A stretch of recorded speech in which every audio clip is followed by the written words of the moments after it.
I've done a video of this before. It's Kabatoyama ancient burial mound, Kabatoyama coffin, and maybe I'll put some of this in the description. And it's a burial mound on top of a hill right next to my house. And as in the case of both the places I've lived in Japan, Kurume's Kora Mountain and here, I seem to have a fixation with trying to persuade myself that I'm living in the place mentioned in Japanese mythology where the sun goddess hid herself in a cave. And this is topical because it's a Japanese New Year, well, the New Year all over the world. We just passed a minor burial place here. And the Japanese myth of the sun goddess going into a cave at New Year, isn't it beautiful?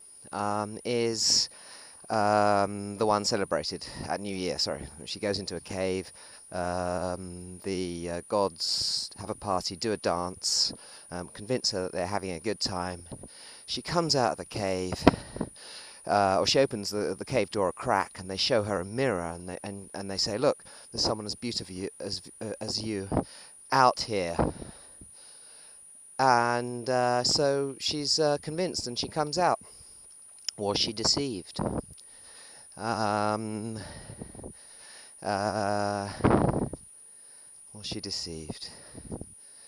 Anyway, so here I am, and I'm coming to the top of this burial mound now. And in this burial mound was found, this is from 1500 years ago, 6th century, approximately, or approximately 1500 years ago, was found the body of a young woman buried inside a stone grave here, and you can see the grave.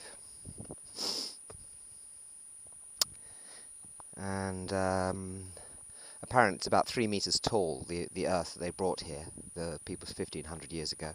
You can see a sort of a small mound at the top here, on top of the hill, and she's got a nice view. Gosh, she does have a nice view. And apparently, while in even further, more ancient times, during the Stone Age and the Jomon period, there were a settlement of people here,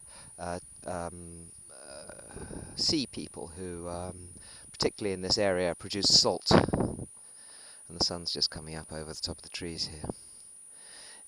But during the time when this lady was buried, a young lady was buried in this grave here, there were no people living nearby, and so they presume that for some reason they brought her back here, perhaps because she was connected with the sea people, Ama they're called. And that's the first thing that sort of got me into it, because this is a place where sea people lived. It's actually a sort of a peninsula out into the sea, and apparently Amaterasu, that's the name of the sun goddess, was originally probably from the same Ama, meaning sea people. So shining on the sea, shining on the sea. And also I found that nearby there's a shrine called Tamano Oya Shrine, which means the father or mother of the jewels. And the reason being was when they did that dance to get the sun goddess out of the cave, they dressed up, or they dressed someone up. It's not clear who. They dressed someone up as with regalia, including jewels upon their person. Magatama, which is one of the symbols of Shinto. They're sort of a bit like the curvy shaped inside a Taoist symbol, sort of droplets with a curved tail. The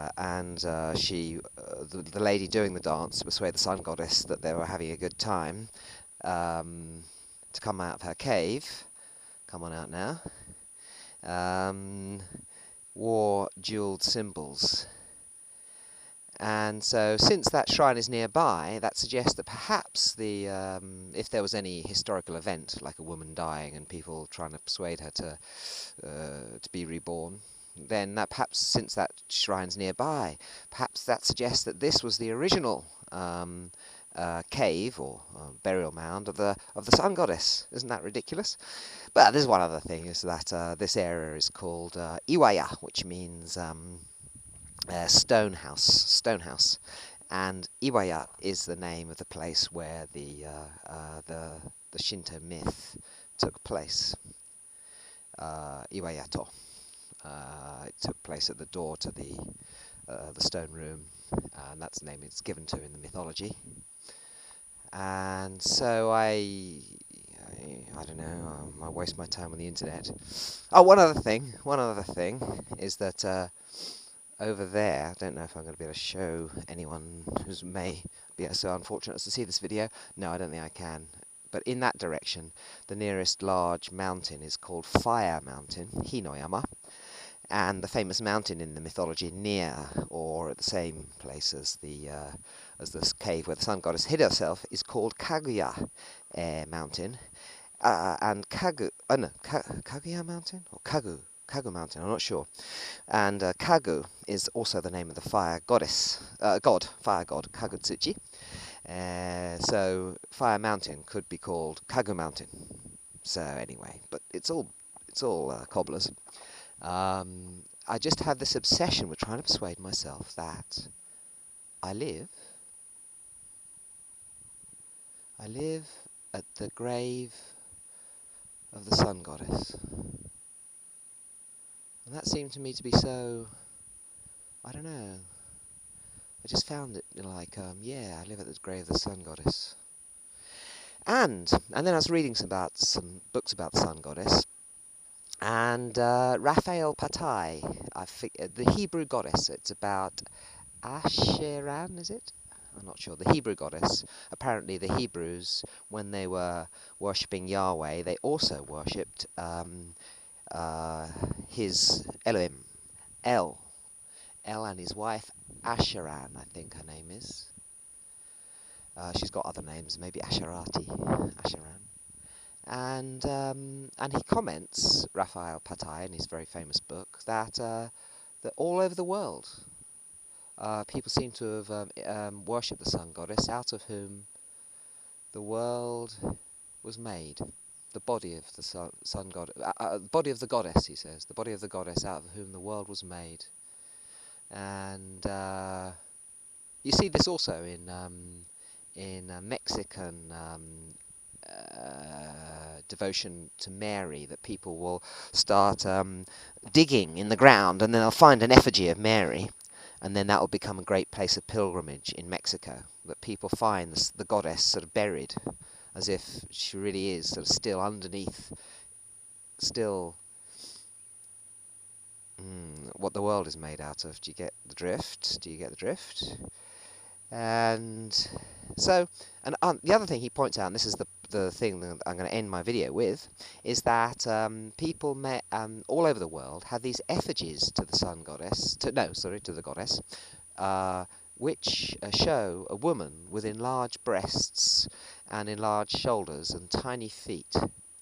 And these things were used as worship in ancient Israel, and in many places they're called Venus figurines, and they're found all over the world, including in Japan, where they have similar sort of deformed figurines of what appears to be a pregnant woman. However, there is another researcher by the name of McDermott.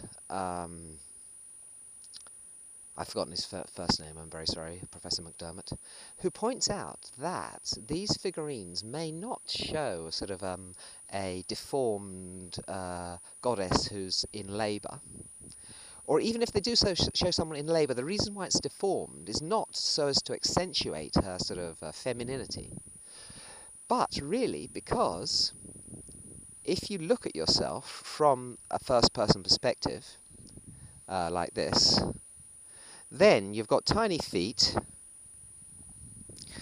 and your breasts or your chest are enlarged.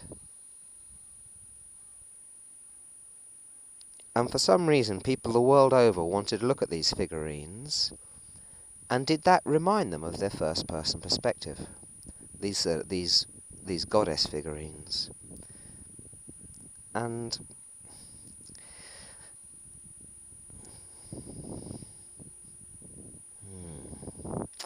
are we all living? Are we all living at the grave of the goddess?